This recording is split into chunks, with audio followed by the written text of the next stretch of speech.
Welcome to Narrowboat at James built. Hope you're well, thanks for joining me. Well, it's about 33 degrees out here today. It's going to be a scorcher, but we've got to move the boats quite a long way. We've got mileage to get sorted today. So we're in Ricky. We want to get up to Boxmoor by the end of the weekend. So let's get cracking.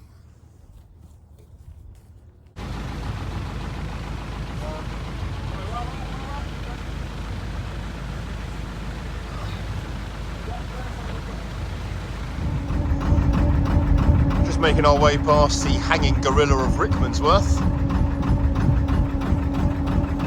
About to go into our first lock. I think all the kids are on Rob's boat. Bloody hope they are.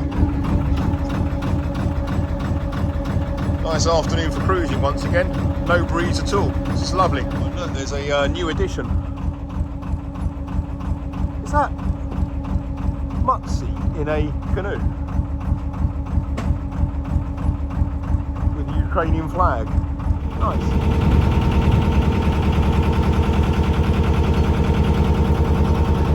Right, we've just gone through Batchworth Lock. We've basically just got to make as much time up as we can now, is the name of the game.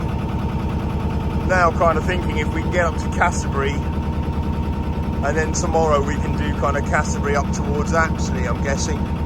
But I'm rendezvousing with someone tomorrow morning. We're seeing quite a few of these fires over the last few days, dotted around the landscape. It is blisteringly hot. Just going into I think our fourth lock of the day. And hopefully they're going to get around just in time to open up the gate for me. Here we go. Perfect. Trying to make up some time here. Right, we're just making our way up through Common Moor Lock, which is number 79. Next one's Cassiobury, and then once we're through that, we're going to go through the dreaded Lock of Doom, get up towards the Grove, and then maybe see if we can do that long haul stretch underneath the M25, get up to Kings Langley, and then maybe call it a day there. But we'll see how we're going. It's all pretty lock heavy round here. Okay, we're making our way through Croxley now, about to go past P&S Marine on the starboard side, under the Iron Bridge, through the next lock, to the water point where we're going to stop. I'm going to run back to the shops and fill up with some provisions. Rob's going to fill up the water tanks and soak all the kids. We're going to sort out some supper so we can have it, so it's cooking as we kind of progress our way through Cassiobury. Well, I've got dinner on the go now. We have stopped here, just above the lock. Rob's finished filling with water. Got a few hours of daylight left. We're going to crack on whilst dinner cooks. Cassiobury next. It's 7:15 and we have gone through, probably in my opinion, the second most gongoozled lock I've experienced after Camden was Cassiobury, Iron Bridge Lock.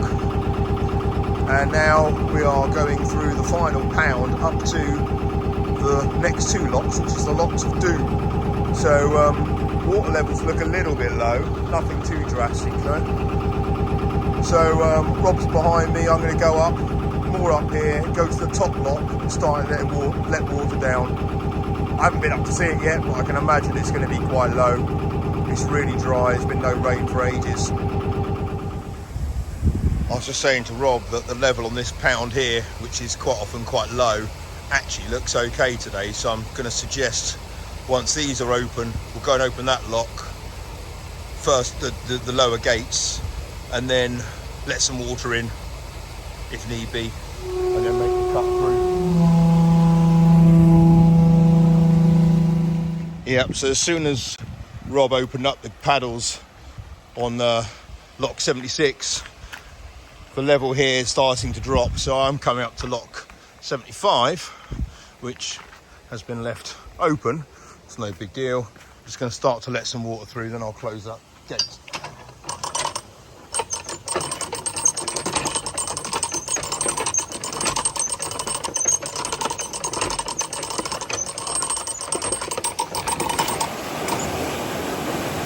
Here we go.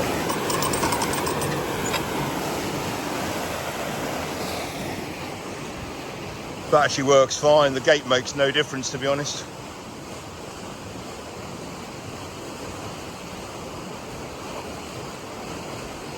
But soon what I'll do is I'll close the gate and then just drain this lock, because then this lock chamber will be empty for when we need it. So I just got to kind of time this right. Like another 60 seconds or so might be able to be enough. Drain this chamber. And hopefully that'll just be enough to get us through there. It's low, and you can see it lowering as you go through it. Oh, this pound is dreadful.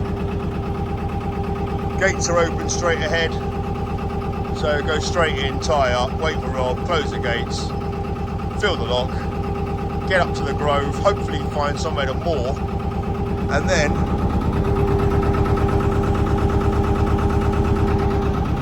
my dinner will be ready, or our dinner. So I'm going to go on starboard here because that water coming in, this is quite a short lock. So Rob's bow's right at the front of this one. So if Rob was on starboard side, that's going to start to wet his bow as well deck. So I'll go on this side.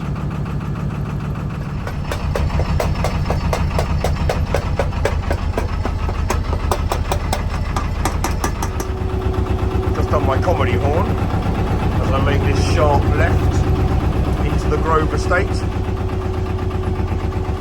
underneath Bridge 165. Oh, that was sunk last time I came past that boat. It's nice to see. Okay, we're looking for some moorings now. Light is starting to dwindle and we've got very hungry children on board. There's some around here. I'd like to get closer to the Ivory Bridge if possible.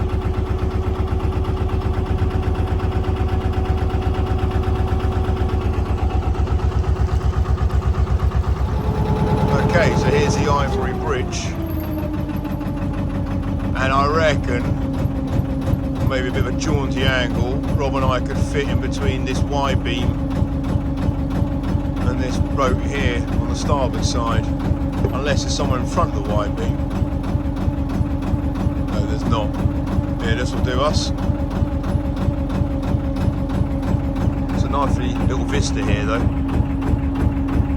Nice area for the kids to run around, burn off some steam.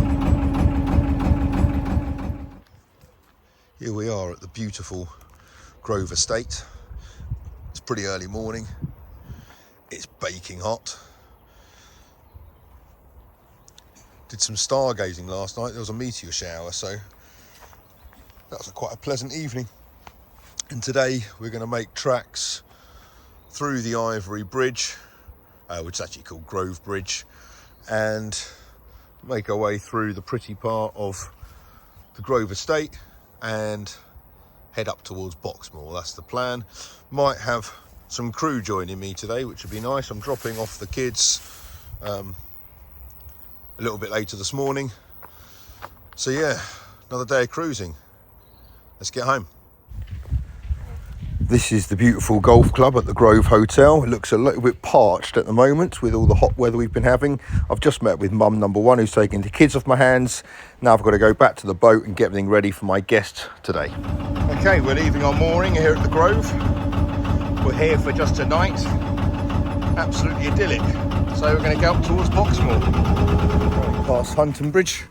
So I'm walking up to lock 74 to set it up because the levels here look pretty low. Rob's going to tie both boats together, press them up and move them both, which we actually haven't done before. We said we were going to do it as a practice run just to kind of get ourselves used to it a little bit, but we've pressed it up in terms of mooring now, so we know where the lines are. Right, lock 74, here we go. Well, here we are at the Apsley Mill Visitor Moorings by Sainsbury's. Just had the most idyllic cruise up here today with some absolutely lovely company with my guest on board, which was great. Rob's gone further up, so I'm just going to carry on. There's still quite a lot of light left, so got some locks to do on my own, which will be fun. I haven't done any locks on my own for ages. Yeah, a few miles left. Let's go. making our way up now to, I think I've got 3 more locks to do. Rob's just phoned me, he's well up ahead of me now. He's by the Winkwell, Hemel Marina, the old Winkwell dock. I think having dinner at the Three Horseshoes pub. I missed that, but I've got some leftover spag bol on board, so I'm alright. Just making our way past B&Q now in Hemel Hempstead. Lovely sky up ahead. It's now 7:30, so I reckon I've got another hour and a half left of half decent cruising light.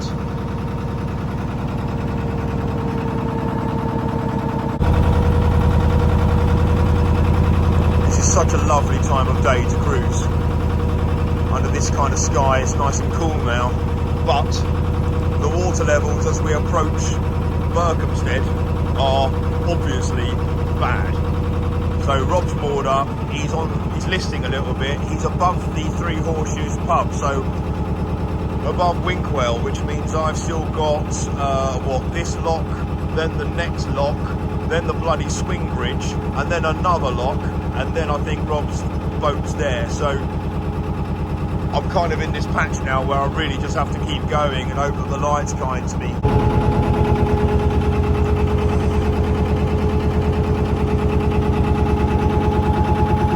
Right, just making our way up now through a very, very shallow pound here. That's why a lot of the boats are sticking out.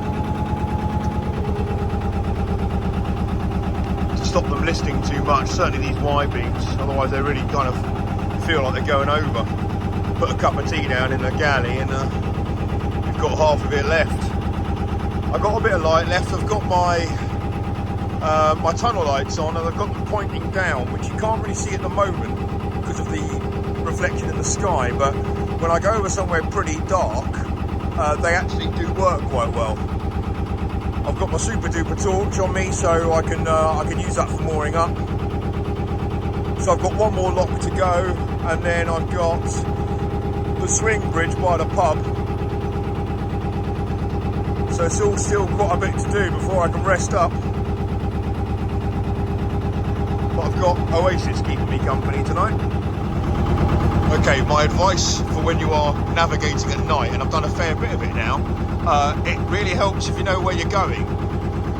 To the unknown navigator, that may have looked like it went straight on down there, but obviously not, it goes underneath the bridge here. But even I just had to double check myself there. I only came down here through here a few weeks ago, so I should have retained all this information, but when it gets night time like this, you kind of start to forget stuff.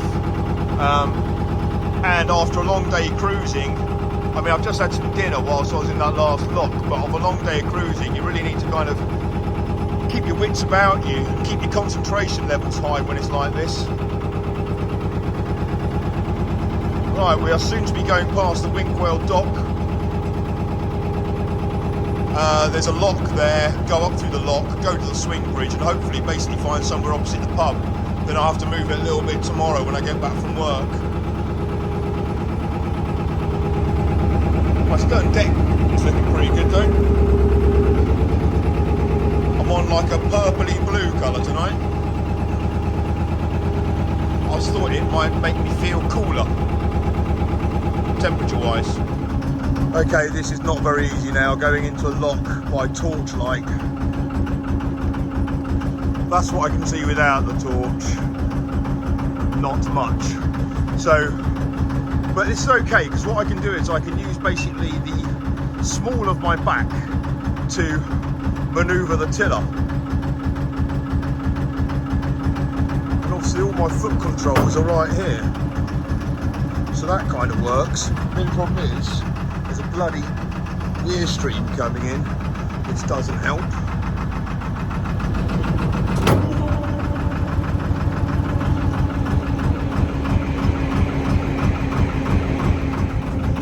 Okay, now just the swing bridge to go.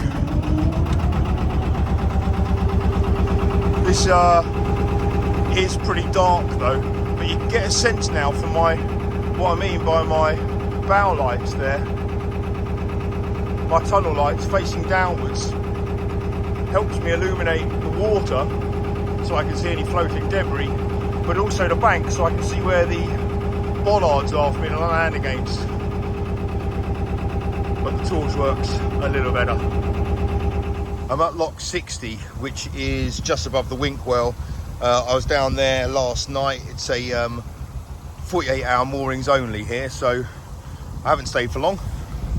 I'm on the move again, but I'm without Rob. It's just slow patrol and me, and therefore I haven't been in a lock on my own. Well, okay, I did some of them last night and I was paying loads of attention because obviously it was pitch black, but in daytime we're a little bit more casual. I haven't done one on my own for ages, so the boat's moving around loads, obviously laterally and fore and aft. Rob is moored just up there. It doesn't look like I've got any space to get around him, so I might either moor abreast to him or carry on going to the pound in Berkhamsted that I'm after. Oh, right, I can spot Seraphina. I haven't had to come very far. She's just moored up ahead of this blue wide beam, and there looks to be a space in front of her, in which case I might as well moor up there, and then Rob and I can maybe go up to Berkhamsted tomorrow or something. Yeah, solid, let's do that. Goodbye Seraphina, for a couple of days anyway. I'm making my way on my own, basically up to Berkhamsted now. So Rob will join me in a couple of days, but it feels a bit strange being on my own. I think I've got 4 locks to do. The water levels are all pretty low around here, obviously. So just taking my time, go up to the next lock, let the water through, go back, bring the boat through. So it takes a long time to get up like this. Still, could be worse ways to spend a day. Here we are, going under bridge 145 and approaching some of my most favourite moorings in Berkhamsted.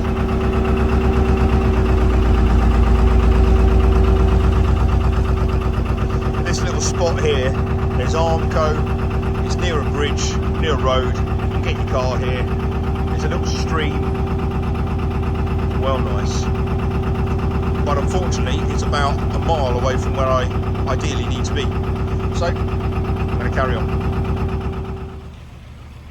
This is why navigating on your own up through Berkhamsted when the water levels are low takes quite a bit of time, because this pound here, the next one, is fairly small, so I'm going to have to walk up to the next lock, open the gates, take the boat, put it in the next lock, then walk back, close these gates, close those gates, do the lock, and then carry on. Obviously if Rob was here, he'd be already up there doing the lock gates, and we'll be back here now. Lock 57, or as Rob calls it, the mobile phone lock 1, is quite a big lock, and I'm on my own in there.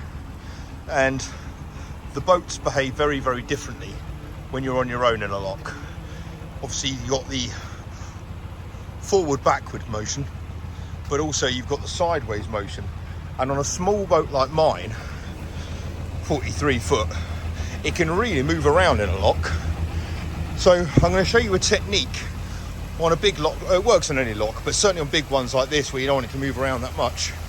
I'll show you a technique which will just help keep the boat in position. So first off, do the ground paddle on the same side as the boat, and that will close the doors. And obviously the boat's on the centre line, so it's not going to go anywhere here. But the water comes in, hits the back wall, and then comes back. So the boat starts to move backwards first, and then when it hits the wall, the boat will start to move forwards again. Here it is, it's going forwards now.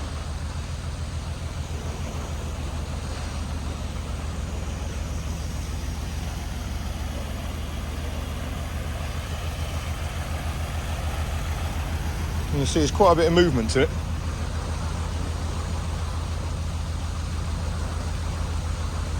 Centre line will stop it.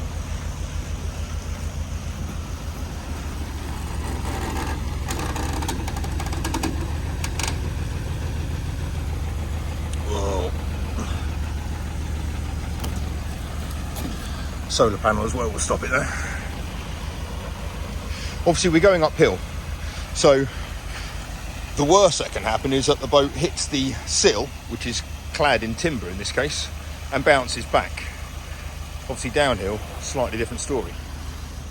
So now the boat's like that, I want to open up the paddles, and these are the ones I do. So gate paddles on the opposite side to the boat, and that will pin the boat to that wall.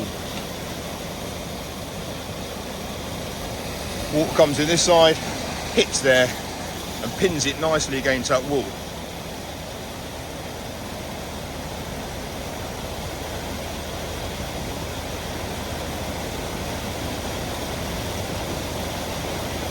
And I don't have to worry about it going diagonal and smashing the sides and looking ridiculous. It sits there nice and easily. Okay, lock 57, bottom side lock is nearly filled. And the pound above, which used to have that sunk boat right up there, this one's always pretty low. It's a bit of a crap pound, this one. There's sometimes a beach exposed in front of that house there. That's always your telltale sign if you're going to get in trouble or not. I can't see the beach exposed at all. The lock's filled, so I think we should be good for passage up there now. Okay, we are approaching my last lock of the day. Just going past the lady's house who opens the paddles. And I'll find somewhere to moor up there, get up to the next pound, and then really want to find somewhere by the footbridge. Bloody cheek.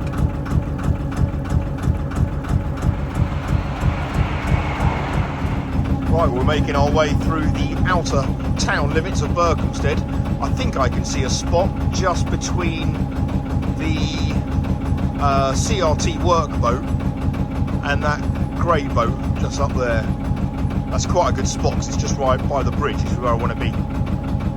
So let's see if I can squeeze in there.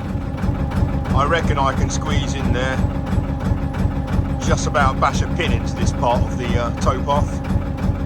But it's near as the rising sun as I can get. That'll do me for a bit. I didn't quite see that boat here. Right, let's see if I can get in still, nonetheless. Right, well, I'm moored up in Berkhamsted in the pound I needed, and I'm now going to North France for a few days with my family and the kids, all 5 of them, which will be relaxing as you like. Rob's in charge of my boat, as you can clearly see. Hope you guys are very well. See you soon. Take care. Bye-bye.